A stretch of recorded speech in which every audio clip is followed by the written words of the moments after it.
All right, I got Matt Beaudreau on the show today. He is the co-founder of Apogee Strong Mentorship Program and the host of the Essential 11 podcast. Matt, welcome to the show, brother.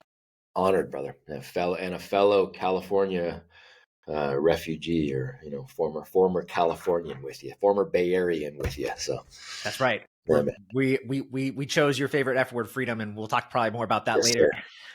Dude, I want to jump right into things with you because I've been following you for the last year or so. I went out and hired a dad coach because I needed it. For 11 years I've been married, and probably 10 of those years I just struggled. It was always a rocky relationship. My kids, I felt like they hated me. Like I'm feeding these kids organic. I don't spank them. And guess what? They're fighting at me, kicking me, punching me, spitting on me. I would walk out of the house, Matt, because I didn't know how to deal with it. I'm confused. And my wife said, Joel, you need help. You need to go see someone. I'm like, no, I don't. Like, look at me. I'm a best-selling author. I'm a life coach. I'm all these things. I read all the books. I'm not the problem. You're the problem. She's like, you need to go see somebody. So I hired the great Kurt Storing, and it really just lit a fire up my butt. And I really saw where I was making mistakes. And your name came up because you are doing some amazing things in the leadership for the family and the fathers and the young men, the boys we're raising in this crazy world today. And I'm curious for you, man, have you always been, you seem like you're just on fire as a father, a leader, a husband. Have you always kind of been that way, or was there a pain to purpose story? It's a good question, and big shout out to Kurt, man. What a good human that guy is too. Very, very, very good human, and good on you for seeking out some help on that. I always recognized the leadership DNA, but I don't think that's that uncommon. I think what's uncommon is people deciding to go ahead and run with it because it's hard, and so I always recognized that DNA in me, but I had not always activated it, and it was really more of a pain to purpose kind of deal. Once I understood what I understood about the schooling system is really where it all started for me. And once I understood that, there was no way I was going to send my own kids into the fire. And so then I had to really become, it wasn't about like, okay, what do I want to do? It was, who do I need to be to do the things that I need to do? Right. That's a completely different mindset shift, and just kind of prepped me for the long tail game. So, it was, as I started to build out what I wanted to build out for my family to experience, I had to get better. And the byproduct of that was me being a better husband, me being a better father, me being a better leader in my community, me leading other families better. It was all of those things became the byproduct. People ask me all the time, what's your favorite parenting book? I'm like, well, who's the person that is reading it? Because maybe they need to get better at their finances, and that's actually going to make them be a better dad. Maybe they need to get better at the relationship with their wife, and that's going to make them a better dad. Maybe they need to get in better shape, and that's what's going to make them a better dad. It's not necessary. We like blanket, really blanket prescriptions that we can theoretically see steps 1 through 10. And those steps are great, but if you're not willing to pivot or to, play those steps out for the long haul, you're going to be in trouble. So it was pain to purpose a little bit for sure. But the DNA was, I recognized the DNA early. I just wasn't brave enough to tap into it until I got older. Dude, I love that. Yeah. I think the same thing. Like, here I am being a leader, maybe in the police department, I'm a leader of my peers. Yeah. I'm a leader in the health world, but I can't lead my family. And there's a difference. And I didn't know that difference. And then it's a slight shift. It was really just, Tony Robbins talks about, it's a 2 millimeter shift to like greatness or to be the Olympian. And it really was, it was just a simple shift. And when I saw it, I was like, oh my God, like that is what I've been doing. That's how I've been failing this whole time. Good for you. Good for you. What was the subtle shift for you? So I'm curious by nature, so I apologize in advance. I can't help but to ask questions too. Matt, this is my podcast. I know it is, but this is the way it's going to kind of roll probably, and I apologize in advance. But so what was it for you? Because I think it'll help drive, I know it'll help drive more thoughts too, but like, what was it for you? What was that subtle shift? What was that one or two thing, that you needed to change? What was that? Yeah. Yeah, great question. So I think, and you kind of touched on it, I think a lot of us compartmentalize things like work-life balance. Like my health is really good, or I drive a Ferrari and I make tons of money, but I'm 300 pounds overweight, and we justify it that way. And I think I always justified like this idea of one, like I'm doing great in health and I'm doing great in my career. Yeah. But and when I'm less busy and I have more money, Right. then I'll work on being a Right. better dad. Then I'll work on connecting with my kids and my Yeah. wife, because I'll have reached those things. And it's all about be, do, have. And Yeah. so that's one simple shift. But I think the biggest one, honestly, is this. I gave so much to my own growth because I thought the more I grow, the more I'm going to be a better father, which is partly true. Uh, But I gave my family sloppy seconds. mm, They were getting the leftovers of Joel. My wife would right. constantly say, "Joel, you go out and you inspire these people, your people at work, the people you coach, but then what do we get?" Yeah. And she would say that all the time. And really, Matt, it was about me understanding my family's needs. Yeah. And here, let me just give you the last little bit. No, it's When great. I look at I write down, I'm a big goal setter guy, and I have like a top list of like 5 values and principles. And I will tell you, my human needs were centered around significance and validation Mm, and growth. But connection and love was somewhere down at the bottom. yeah. When I shifted connection and love to the top, and I started focusing on that and my Yeah. family first, and then I did all the other things, all the other values and human needs that I would need to focus on, Yeah. everything shifted Yeah. because my intention shifted. And that was the biggest shift of all. Good for you, man. Yeah, and that's one of the biggest things. So we're talking about. So I love that you framed it that way too. Yeah, I always say the weakest of men choose tomorrow, right? It's just tomorrow is when I'm going to get started. Tomorrow is when it's going to work out. Tomorrow. So once I get to this point, then I'm going to. No, you're not. Stop. Using the excuses to prolong it. Camus said, "There's always a philosophy for a lack of courage."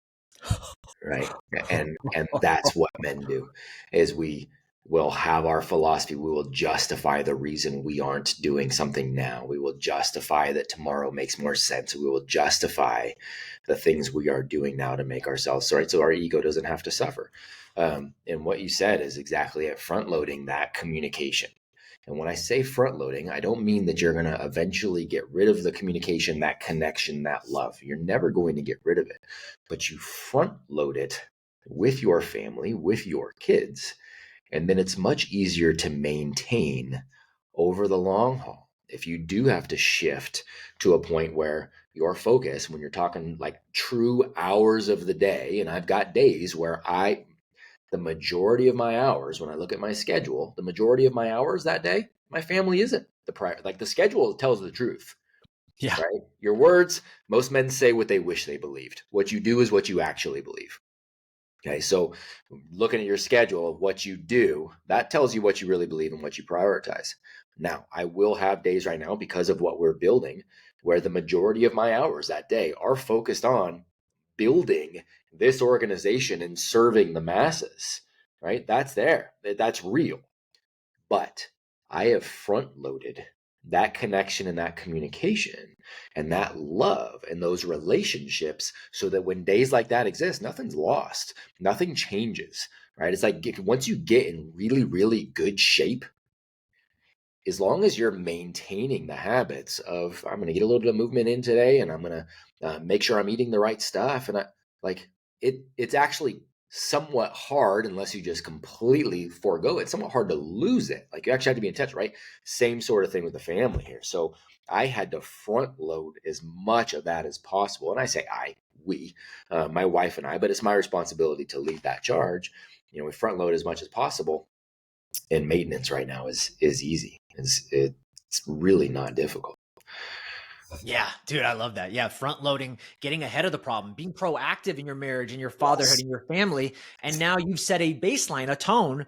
And so You we're set in a homeost. baseline for normal. Yeah. Not to interrupt, but that's exactly it. That's the baseline for what is normal is what we are responsible for setting. Dad is responsible for setting the baseline, and he controls the energy of the house. Period. So if you set a high baseline and then you are positive, you are calm in the correctness, all of those things, you set the energy there, then we win. It's exactly what you just said. Baseline is the perfect word for that. Dude, I love that. I want to talk to you. You have a huge background in education and leadership. Matter of fact, you worked at Stanford University, which some people might say you worked at the creme de la creme of all universities. Like, Matt, you made it. And from my understanding, you got there and you're like, this place isn't that great. And matter of fact, I don't even think you're doing a great job. And you left to go do really what you're doing right now. But Yeah. talk to me about the education system and what you saw at the highest levels of education that bothered you, and you realized there's more we can do here. Yeah, that's I always tell people I started seeing it when I was 4.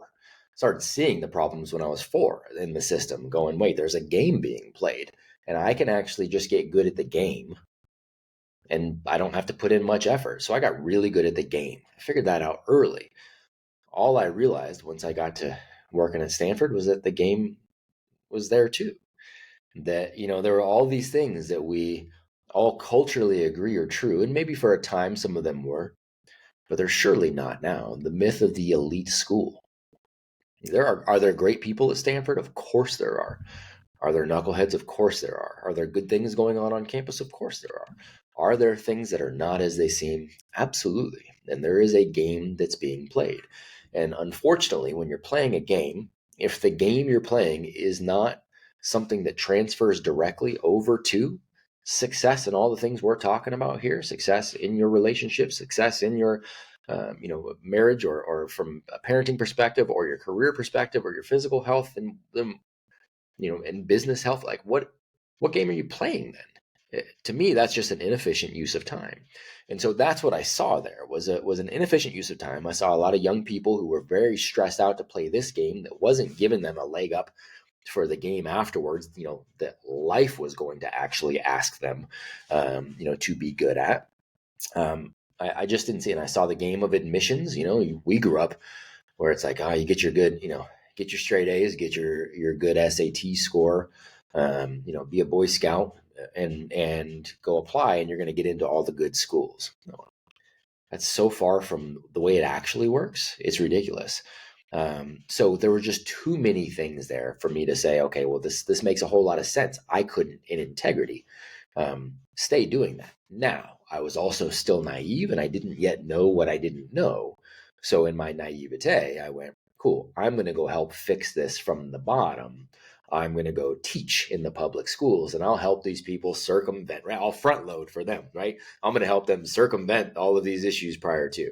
Well, that I'm grateful, because it opened up the doors to understand the game from K through 12 that leads into the game of the universities and all of that. So yeah, it was a no-brainer to leave. What I find is so inspiring is that, you tried to go, let me just work through the system and I'm going to make change. But you realize and you might have realized that, and so many of us, including myself, complain, the education system's wrecked and there's nothing you can do to change it. And, it's funny. I had a guest on yesterday. We're talking about the health system, and the health people complain about our health system is a wreck. He said, that's not true. Now, this guy is a holistic high performance coach. So he's doing some fancy testing to get people to the next level. Yeah. He said, that's actually incorrect. The health system's actually doing exactly what they're supposed to do. Correct. And they can fix you from broken bones. They can do surgeries on you. So when it comes to immediate care, they're great. But don't ever think that their mission statement is preventative care, because it's not. Right. And that's where we have to go. Same thing with you. You realize that you're like, I got to create a new paradigm, a new way. And that's what you're doing with Apogee. That's exactly right. Yeah. The schooling system is doing exactly what it was designed to do. It was designed, we talked about the baseline, right? It's designed to give you a low baseline of academic knowledge. But the majority of the habits that you are asked to really embody are things like obedience, are things like apathy, are things like, we say, critical thinking. No. Everything is designed to really eradicate critical thought. And it's doing a very, very good job of it. People, that's not, there's some good people. Yes, that's not what I said. There's some really good people there. There are some really good people in that system. 100% there are. But the system itself is still designed for those outcomes. And if you don't think that it's being effective, well, take a look at our population. We've got 92% of our population that's 18 or over has a high school diploma. Do you look at our population and go, 92% of them are wildly educated? No, you do not. And no, you do not. But we all went through that same thing. So schooling does a good job of schooling. It's doing a very poor job of educating. And that's a harder game to play, but it's the game that life rewards.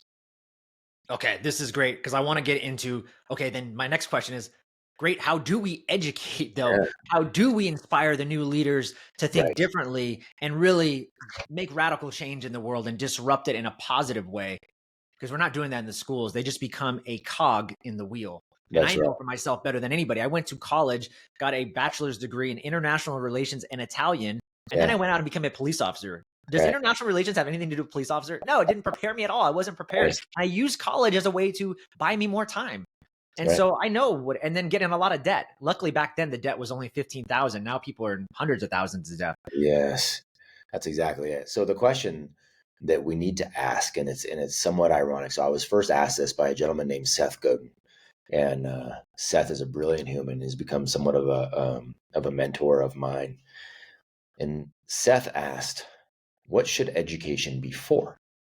Mm. And I'd never been asked that question. I'd been a teacher, I'd been an administrator, I'd been at the university level, I'd been all over, and I'd never actually been asked that. And so what I ended up coming down to, kind of distilling it down to, is I believe education should be for sovereignty and freedom. It's inherently personal. It is inherently personal. Um, I'll ask you a question, right? So I know where you live in Idaho. I don't know what your situation is as far as like the home you live in or whatever, but do you have an electric fence at your home? Electric fence? No. Correct. So, okay. So do you know anything about fixing or putting up electric fences? Nope. Right. Because it doesn't matter to you because you're not involved in it, right? I, coming from the Bay Area and Sacramento area of California, had also never worked with an electric fence. Now I live on a farm in North Carolina, electric fence around 20 acres of property. So when trees go down, and I've got thousands, and they go down and they take out our electric fence, I now need to know how to cut the trees up, get everything out of the way. I need to learn how to fix the electric fence. I need to make sure everything is good. I need to make sure the animal, like there's a whole lot that I need to know, right? It's wildly personal to me. There is very few, or there are very few things that are what I consider to be meta skills. So meta skills are everybody really needs this, right? Everybody really, like humans all need this. Everything else outside of that becomes wildly personal. If we're going to get to freedom and sovereignty, then it comes down to the definition of terms. Socrates says the beginning of wisdom is the definition of terms. So it comes down to defining what does sovereignty look like for Joel versus what does sovereignty look like for Matt. We might have different definitions, and that's okay. But what are our shared traits? Well, we need to understand relationships. We have relationships with people, whether it's wives, children, people in our community, friends, family, whatever that is. We have relationships. So we need to understand how to be successful in relationships. We are going to communicate with other individuals. So we need to understand what effective communication looks like. That's a no-brainer. That's a non-negotiable. 20 years from now, 30 years from now, assuming there's still other people in the world, you're going to need to know how to communicate with them. Physical health, your physiology, that is always going to matter. Understanding what finances are and how to operate within those and what the options are and how that's going to matter. It's something that we have in great. So there are some meta skills, but once you get outside of that, it's really personal. Well, here's what school does. It says the meta skills are algebra and chem, and there's these subjects that theoretically everybody needs to know, but they do it one worse because they say you actually have to know these specific things at the same exact specific time as everybody else. Otherwise, we're going to start labeling you as having an issue, right? And the reality is very little of what you learn there is a meta skill. It's almost always widely individualized. And so it's preparing you for a game that you're not going to play as an adult. So when you say, well, how do we educate somebody? Education, the quote unquote curriculum, it always comes down to self-confidence. It always comes down to self-awareness, right? Ooh. Getting to know who I am, what I'm good at, what I'm not good at, what I want to do, what I don't want to do, where I need to get better. How do I go find that? Am I adaptable enough to now get rid of information that's no longer relevant? Do I have all of that? And am I confident because I've actually done some hard things? I've actually struggled. I've actually gone through. I gained some awareness by trying some things that I wasn't sure if I liked or didn't like. I have a good, That's the curriculum. That's what life actually rewards, is that knowledge. That is not what we pursue in school, but it's what we pursue in everything we do in Apogee. Oh man, love that. On that note, then, and because you have this curriculum, I'm thinking, man, that must have been just such a task to like distill down, like, what are the big pillars? What are the big modules that we want to carry someone through a Yeah. 12-month program? Yeah. And so when you were going through that, and you mentioned self-esteem, self-confidence, obviously Yes, that's sir. going to be the beginning. That's like that's the DNA, back to what you said, of like Yes. building the leaders, then they can go on and have the autonomy to make wise decisions. I always think of that Daniel Pink book. He talks about people need three things to be driven. They need a mission, they need Yep. autonomy, and they need purpose. So you're Bingo. giving them that. So Bingo. then they have the DNA to go do it. Having said that, what do you think the biggest challenges are just facing some of our youth right now today, and how does Apogee address those? Well, and it's a great question. One of the things that if we can figure out how to unlock this, and I say this is very tongue in cheek, we'll rule the world.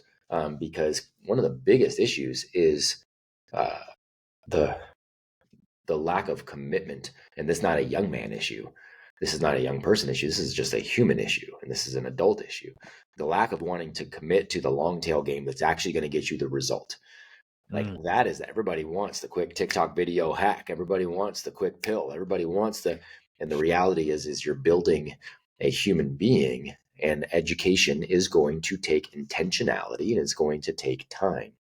People don't want to be intentional, and they don't want to take the time, right? So when we're looking at building out these roadmaps, any roadmap that we build out, our campuses, our mentorship programs, we are not building these out and it's like Matt and Tim Kennedy says, well, this is the way to go. No, we went to the people who are the best of the best in all of these areas.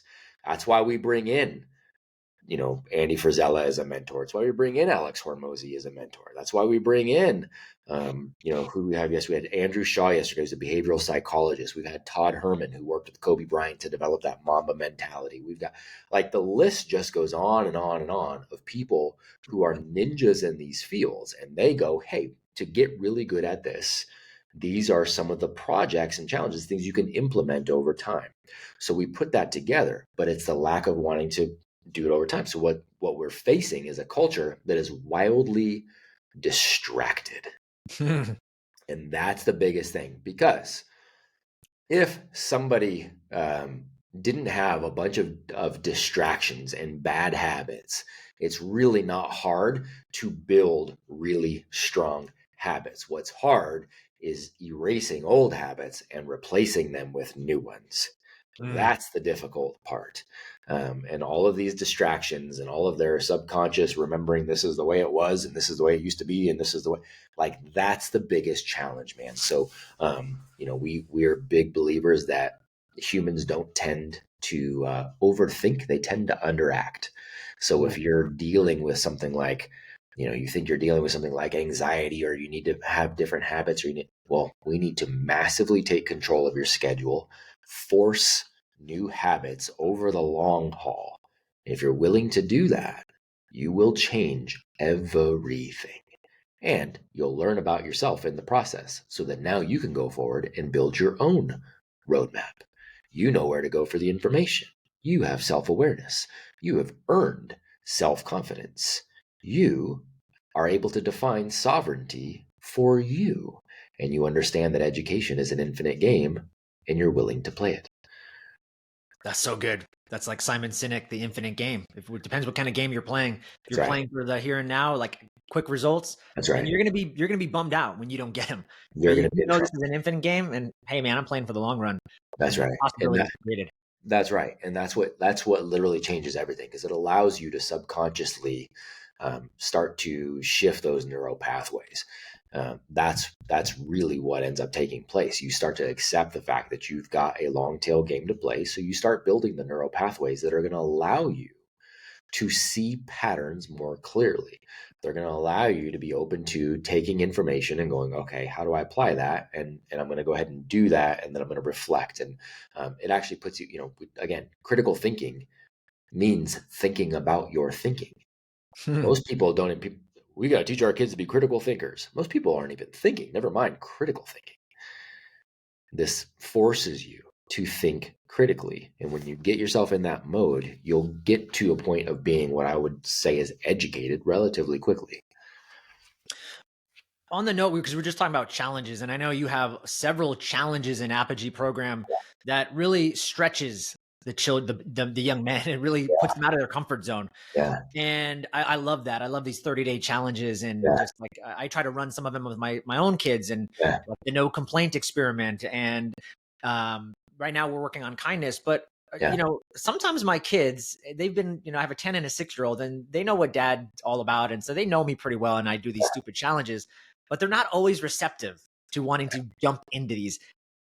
How do you get kids to like really just, even if they're scared, even if they're like, man, I don't want to do that because I'm scared. That's the bottom line. I don't want to get out of my comfort zone. How do you start to nudge them into being like, come on, you can do this. Let's do this. Yeah. It's really, so I don't believe that's that difficult if you are closer to what I call the factory settings. So humans come out wildly curious. We come out willing to take risks. We come out excited to learn. Like it is our natural default setting. We want to tackle something interesting. We want to go persevere. We are really, really resilient. Again, wildly curious. We're inherently brave. Those are the factory settings. So to get back to that, it's usually, for young people, we're trying to preserve those as much as possible. When I work with adults, a lot of times it's more addition by subtraction. We're trying to strip things away and get them back to those factory settings. So I take a look from a family standpoint and go, okay, am I putting anything in front of my kids that is distracting them and moving them away from factory settings, right? What's one of the best things you can do for getting your child to be creative? Make them be bored. Like literally that's when we're so afraid of boredom in our culture, right? But if they don't have anything that they can do, they're going to get creative. So the way we set our factory settings for, and again, I can only control what goes on in my house to the extent that I can control that. For the young men, I offer these things to their parents, but ultimately at the end of the day, they've got to implement that. It is quite literally comes down to being intentional about your schedule, scheduling the things that you need to do, eliminating anything that is not moving the needle forward. And then you move forward on what needs to be done, whether you feel like it or not. The emotions mean nothing. The feelings around it mean nothing. We want to set an understanding as to why this activity is valuable. What is the desired outcome? What could you potentially learn in the process? What are all the things that are going to give you reasons and excuses and distractions not to tackle this? Let's eliminate all those from the get-go. And we are going to control every minute of your day. We being me and the person that is wanting to do that. So when you do that long enough, what happens is they'll take a month or two and they'll be like, I didn't really dive in because I got kind of scared. I didn't really dive in. I didn't really. But eventually, if those distractions are kept away, they get to the point where they're like, God, I'm kind of bored. And I just you know what? I'm going to go back to that and I'm going to go push hard. And then they're like, ooh, okay. And all it takes is one thing. And they're like, ooh, I'm on fire. Now I'm willing to go out here again. Again, keep the distractions away because those distractions will check off parts of the brain that want that curiosity and that result. Like the distractions are designed for that. TV will do that. Video games will do that. Like they'll make you, they'll check off that part of your brain that says you're doing cool things and you're out there slaying the dragon and rescuing the princess. It'll check all that off for us. Keep that away and you'll find yourself in a position of bravery to go tackle the things that actually matter. It's always that balancing game. But that's why I can't control it. You know what I'm realizing though too, Matt, is that it comes back to, again, leadership. It comes back to setting the culture and the tone for the house. And this is the baseline. Now, and again, I think even me asking that question, it's like, well, give me the quick fix answer. Of course. And there is no quick fix, man. It takes mastery. It takes time and consistent time under tension to develop it. And then one day, all of a sudden, boom, your kid gets it. But you got to put in the effort. You got to put in the time. And it can happen overnight. It's all right. You got to put in the time. You got to put in the time. Excuse me. I'm telling you, eliminating, being intentional about moving forward eliminating anything that moves you backwards. I always tell these guys, time is invested or it's wasted. It's not a net neutral. It's one or the other. And as we're ascending, the apogee, as we're ascending the mountain, it's kind of like you're in a wagon. And so you've got to keep going. You got to keep pulling that and you got to keep going forward. But if you start to do something that's a distraction, that stops. And what does the wagon do? Well, it's going to roll backwards and it's going to pick up steam and it's going to roll backwards for pretty freaking fast until you slam on the brakes and stop it. That's what distractions are designed to do to us, especially for a young person. So being intentional about both of those, and then being intentional about surrounding yourself with other people who are also climbing with you. That is the other, I was it Covey or whoever said, we're the product of the 5 people we spend the most time with. Everybody knows that saying, and everybody says that saying. And it's true. But also, how intentional are we at cultivating those relationships? How intentional are we at only having people in our circles that are helping us be the best version of ourselves and move ourselves forward? We spend so much time, and we'll justify that too, but we'll spend so much time with people who are dragging us backwards. We'll send our kids. I had a dad that I talked to the other day, great guy, phenomenal, former law enforcement guy too. Great guy. And he's like, man, I'm really struggling because my young man, he's a couple months into Apogee and he's doing this, but it's hard because he's also going to school and then he's got all of this going on right here. And I'm like, cool, man. So essentially what's happening is you're like, hey, you're going to marry this woman here, but you're going to spend all your time with your ex-girlfriend and maintain that relationship. How do you think the marriage is going to go? But that's what we try to do. And we try to justify that when it's silly. We're not brave enough to eliminate the things that are actually harmful to us. That's the problem. And if we'll do that and have people around us that hold us to that standard, again, the baseline of normal, right? These are my standards. When your standards are high and their standards are high, you cannot lose. It may take a while, but you can't lose. Yeah. Yeah. You know what? It just brought up something. This whole episode of just thinking about this baseline, I'm just this theme of courage. It's all about courage. And I don't even sometimes think, I would never use that word normally, but it takes courage to take action, messy action. And back to Seth Godin. Seth Godin, there's a great quote by him that says, if I fail more than you, I actually win. That's right. It's one of my favorite. It's something like that. It's one of my favorite quotes because he knows he just needs to fail enough times before he crushes you. Bingo. But this idea of courage, and I'm thinking of, there's a metaphysical doctor that I read his book. He talks about like the laws of vibration and the different polarities, if you will. Okay. And so the law of courage is, there's a chapter on the law of courage. But do you know what the polar opposite of courage is? Hypocrisy. Oh, I like that. Hypocrisy. Yeah. And so what you're talking about is when you're not being courageous dads, or you're not instilling courage into your kids, because like you said, you're spending time with your girlfriend, but you should be focused on your wife. You're in hypocrisy. You're not in alignment.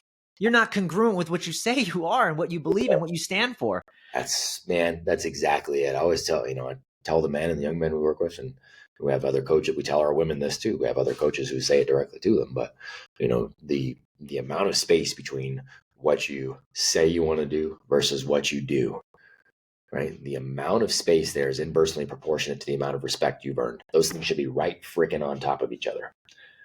That should not be. That should be your standard. That is what we talk about when we say we live by a code. It is there is no, everything is congruent, right? There's no space there. It's okay to fail, but you fail attempting to do the thing that you said you were going to do. Right? And I love, and that quote by Seth is great. You got Gladwell, who has, the 10,000 hours rule. I actually like Naval Ravikant's version of it better. He said, no, it's not 10,000 hours. It's 10,000 iterations. Yeah. I mean, you're going to fail 9,999 times, and then you get to that 10,000th, and now you've got mastery, right? It's that. But the intentionality every moment. I do not waste time. My time is valuable, as is yours, as is everybody else. I'm not going to waste it. I'm going to optimize everything that I can optimize, because it is my moral obligation as a leader to do that for the people I serve, wife and kids first. Matt, I want to talk to you about a little bit about mentorship because if you go to your website, I mean, like you've already dropped some of the names: Andy Frisella, Tim Yeah. Kennedy. Yeah. You've got Todd Herman from the Alter Ego Effect. I mean, you've got the best of the best coming in to mentor and help shape the generation. I think mentors are great because they're going to shortcut whatever you're trying to get in life. You pay for mentors and coaches to shortcut your success. Correct. Talk about just that and what people can expect if they don't know what Apogee. They're just trying to get an idea of like, how does this all work? This sounds amazing. I want my kids to go through this. How do these mentors, is it like a monthly call, or how does this all get streamed to us? Thanks, man. That's a good question. So we always say we have these individual fingers on a collective hand of freedom and sovereignty, right? So that's how we describe it. So we've got our young men's program, our men's program, our women's program, our young women's, excuse me, our young women's is on the way this fall. We've got our home education program. And then we've got our physical campuses that are really the embodiment of bringing all of those together. And then, of course, our payment processing system is to help fund all of that to make everything accessible to people to be able to give scholarships and all that kind of stuff. So we've got all those fingers. It means they can all stand alone, but they all come together, at these campuses. So the 12 months are laid out. And when I say 12 months, that's really kind of the tryout sort of period. That's really what it is, because what we're playing an infinite game. So I'm going to tell you that game ends in 12 months. That's hypocrisy. That's BS. The game doesn't end. The 12 months is the first roadmap that we bring you along. And part of it is to decide, will we continue to work with you in the infinite game? Ooh. That's part of that. Did you earn your spot in this infinite game? So there's very much that aspect to it. But the way those 12 months are laid out is there are projects and challenges for the young men. There's two each month, a project and a challenge each month that has a specific focus. For the men, for the women, there's 5. So it's a far more intense program. There are recommended readings that we dive into that are built around, and every month it's a very intentional focus, right? You're focusing on your personal psychology. You're focusing on your time and energy management and setting a chief definite aim. You're focused on your physical health and fitness, not just your fitness. Like, we're going to show you how to get 6-pack abs. I want you to be healthy, right? Like, we're going to focus on what that looks like. We're going to focus on your spiritual journey, but not in everybody needs to believe what I need to believe. We pair that with communication. And we actually have you steel man your spiritual beliefs, which means you actually try to prove yourself wrong, because that invites a much more engaging conversation when it's not Matt versus Joel. Let me tell you why I'm right. You tell me. No. So let me tell you why Matt can tell you why maybe Matt's wrong. Right. And then we can engage in a conversation. We really dive into civil discourse and what that looks like. The marriage component, the childhood component, the legacy component, the self-reliance and resilience component, the financial components, sales, marketing. Like, we literally package all of those things. There's a very specific focus so that you can shine a light on each one of these key meta components of your life and go, here's where I'm crushing it. Here's where I'm struggling. I could see here, doing the challenges laid out by the best of the best in this field, that I'm doing well, or, there's a lot of work to do. So they're all set up that way. You're in a private platform with everybody else that's going through that. I'm in that platform. I have not missed a day of putting some things out there as far as guidance and mentorship and leadership. I put something in there every day.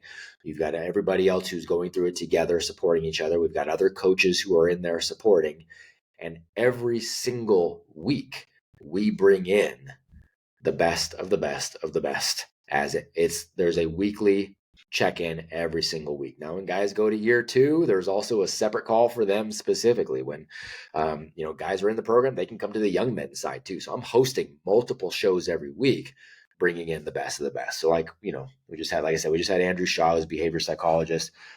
We've got, just coming up here this month, we got Tulsi Gabbard coming in. We've got Brian Callen coming in. We've got Remy Adeleke. We've got the legend Frank Zane. Wow. We've got Victor Marks. We've got so it's just a nonstop litany of amazing humans that you are talking directly to ask your questions to the best of the best of the best.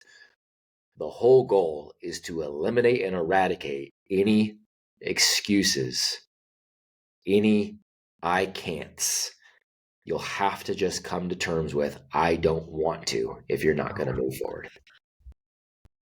Ouch. That's it. Yeah. That's it. Okay. Quick question, selfish questions, because Yeah. I'm very eager to get my boys involved. I have a 10-year-old and a 6-year-old. And when I was looking at it in the past, I Yeah. don't think the young boys program was out. And so it was just the older men, which starts at 12. Can any of these, my boys, start the 10 or 6-year-old and any of the So the young men for us is 12 to 18. 12 to 18? 12 to 18. And then we have the grown men who are, I think our youngest guy is 26 and our oldest guy is 58 or something, so we've got hundreds from all over the world. So we've got we're nearing 1,000 right now as far as the men. So yeah, on the young men's side, 12 to 18. But the physical campuses that we are building are going to be K through 12s. Now these will be for young men and young women. But again, it'll be a campus that is built around those meta skills, getting our young people living by that code, pushing themselves forward, learning what real education looks like, opening the doors that regular traditional school is not going to open for you. And then mom and dad, because their kids go to those campuses, mom and dad go into Apogee Man and Apogee Woman. So when you go to one of our campuses, it truly is education for the whole family. The entire family is getting educated. It's not just, I send my kids to this quote unquote private school. No, they're going to an educational leadership center. And mom and dad, you're going through a leadership journey too. We are pouring into the entire family. So that's where a 10-year-old, we have one, luckily we've got one opening not too far from you. That's right. And that would be something, obviously both of your kids could go, but then you and your wife would be automatically put into the men's and women's programs as well. It's so key, man. I didn't know you were doing that. I mean, that is, you've thought of everything, because in my own life, I can tell you, I've tried, disciplining. This goes just an example of discipline. I wanted to discipline my kids. They don't listen to me. So I tried threatening them. I tried controlling them. I tried spanking them. None of that worked. You know what worked? Me actually connecting with them deeper and becoming a better leader. And then guess what? They trusted me. And when they trusted me, they started to listen to me. So how can I just throw them into a school and just learn whatever you need to learn? No, I got to be the leader too with you and grow with you. You can't abdicate responsibility that way and think it's going to be okay. You're exactly right.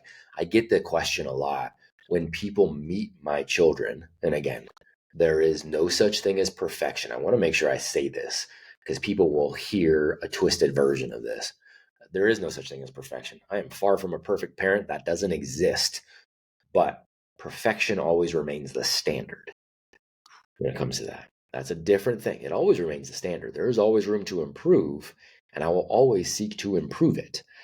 And so my kids, same thing. There's no such thing as perfect kids. There's no such thing as perfect people. I want people to hear that. I want them to understand that I'm saying that. But when people meet my kids and they spend any amount of time around them, and right now my kids are 13, 11, and 8. The question I get the most is, oh my gosh, how do you discipline your kids? Because they are 13, 11, and 8 going on 30. Like, what's the deal? They spank themselves, right? And that's right. That's exactly right.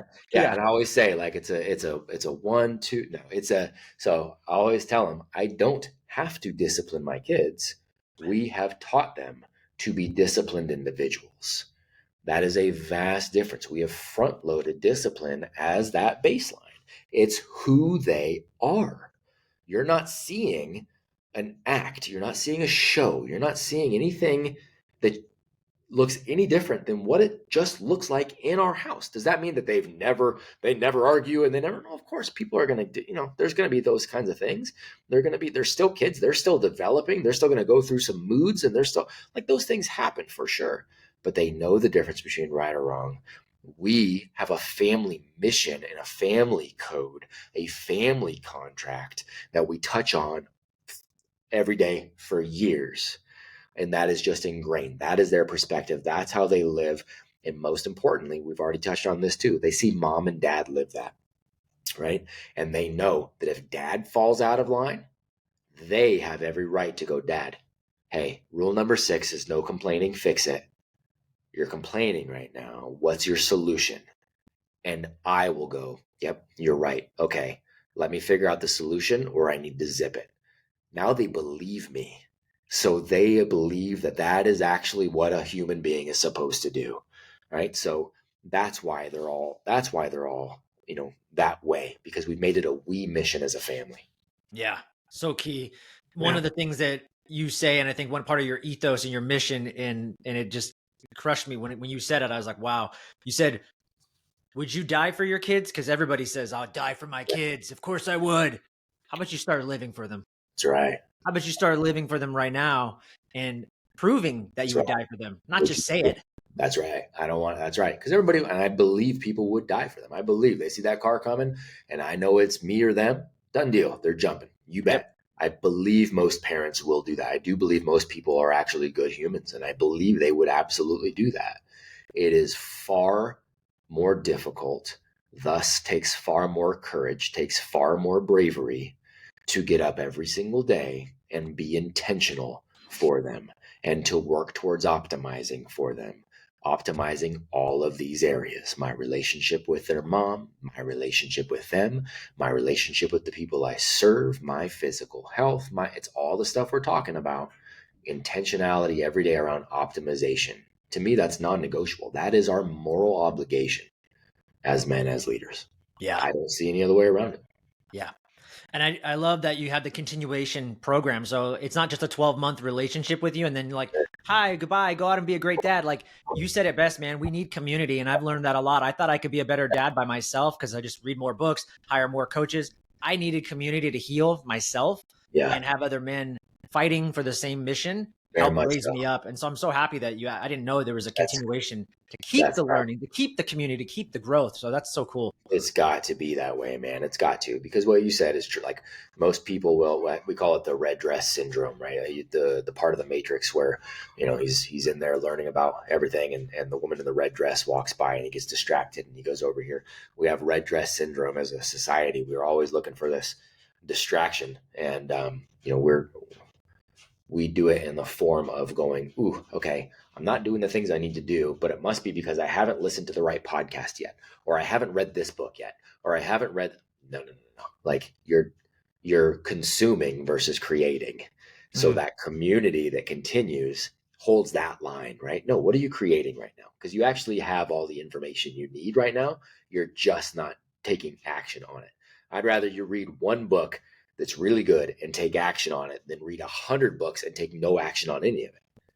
Right? We're like, that's again, hypocrisy in my head. When you're consuming all the information, you have all the right stuff, you have all the tools, but you're putting none of it to work and then going, I'm not sure why. That doesn't work that way. So the community holds that line. Yeah, you nailed it, man. That was where I found myself on my marriage. Read all the books about Daniel Siegel and the brain, but it wasn't until I went all in really on that one concept of being intentional. Changed everything. Changed everything. I want to wrap things up with you, but man, just so much good stuff. Talk about and I think you kind of alluded to it, but you've got a lot of exciting projects that you're working on right now within Apogee. Talk about just some of the things you're doing and how people can get involved if they're listening and they want to be a part of it. They want to donate because they believe in this cause and there's scholarships available and just all the things that you're doing. Thank you, brother. I appreciate it. So, we got all of our individual fingers with the different programs that can stand alone and the way they all come together. We got campuses launching. We got 45-ish campuses launching in the fall of 2024.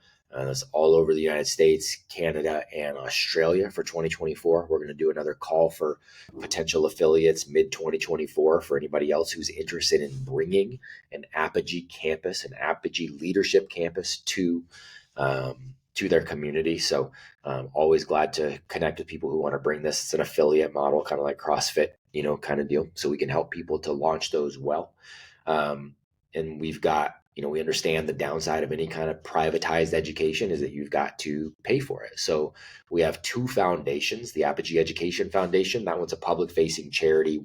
We actually work with, we're working with governors and state level there, but there's the Apogee Strong Foundation that people can donate, 501c3, people can donate directly to, and that all goes to a scholarship. We're essentially trying to build out an endowment fund so that all of these programs are available to any character-driven families, and one of the easiest ways to help, because I know donations can be tough for people. But if you're a business owner and you're using anything like Stripe or PayPal or any of these, organizations as a processor, that they make their money and go push these agendas that don't really align with our values. You can switch. Apogee Pays is now set up, and we don't take money on the margins. That money goes directly into the foundation to do exactly what I'm talking about. So just So by cool. nature of you doing the business you're already doing, you help push this mission forward and scholarship kids. So those are all different ways we can help. And then we got live events kicking off in the fall too. So we'll be in every single state with a live event, bringing families together too. So just trying to cover all the bases, man. Yeah, dude. I love it. If you have some time, I just like 2 more minutes. I want to Yeah, just wrap it up with some final round questions and then just let sure. everybody know where they can connect with you if you have some Yes, time. sir. Of course.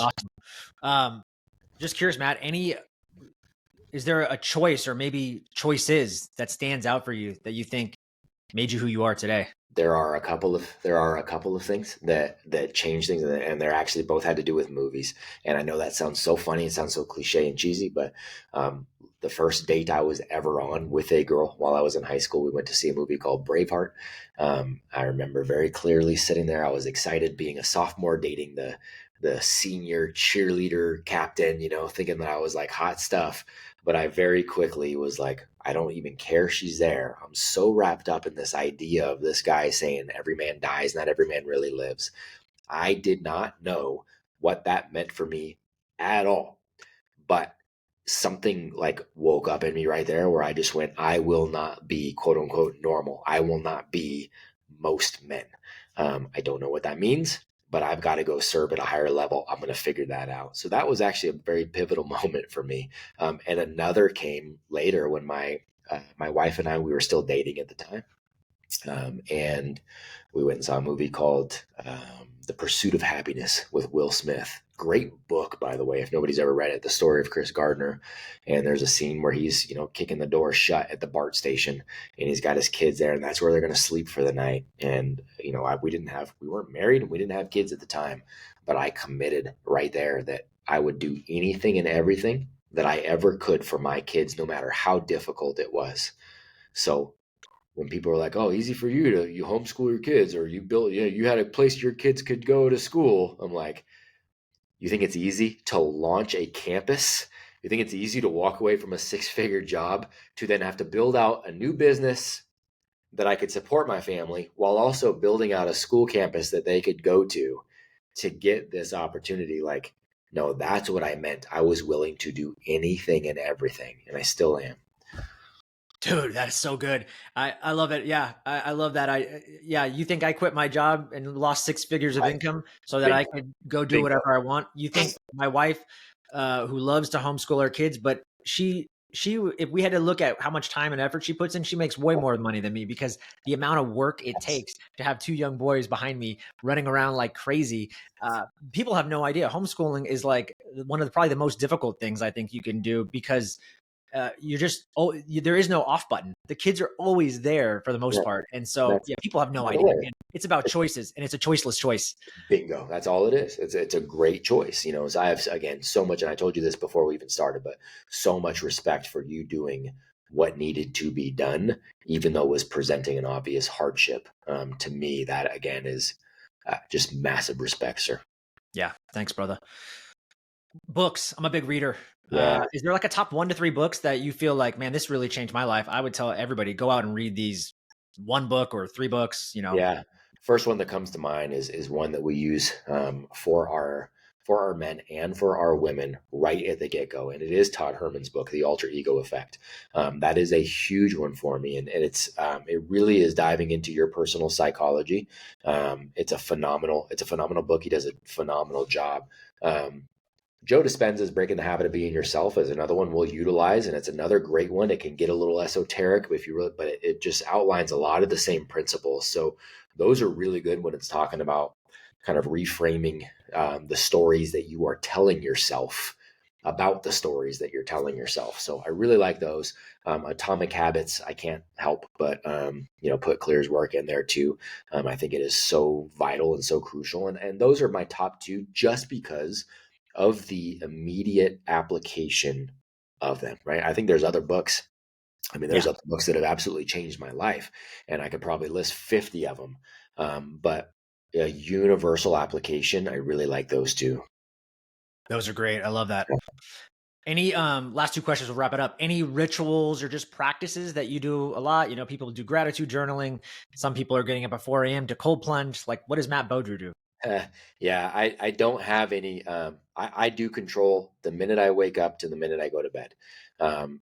Every day does not look the same. I'm not tied to a very specific routine, because what I found is that some people that get tied to that, well, what happens when a tree falls on your electric fence and now your whole day is shifted? Oh my God, now I can't do it. Well, no, I've got to be able to be adaptable, right? So I do control every single minute. But as far as any individual routine, we have 11 habits that we lay out for our men and for our women, and that's what I make sure I stick to. So they're very basic, they're very quick. There is some sort of movement and mobility every day that comes in, if not full on exercise. There's specific things we do with our spouse, specific things we do with our kids. The journaling aspect of it, I'm not a big journaler, like writing a long tail thing, but I will take the time to think through an idea and write out the ideas in my head so I can organize my thoughts, so I can, become more objective, things like that. So those 11 habits are as close as I get to the routine. Yeah, those are great. Dude, last but not least, where can people connect with you, either on social media or just your website, and connect with everything that you are doing? Thank you, brother. By February 18th of 2024, we will have the ApogeeStrong.com site completely remodeled and renovated, and then we'll have everything that we are doing there, including the campuses and Apogee Pays and all of that kind of stuff will be there. So ApogeeStrong.com will be a great place to go. You can follow us on IG at Apogee Program. People can reach out to me directly on IG too, just at my name at Beaudreau. I'm glad to help.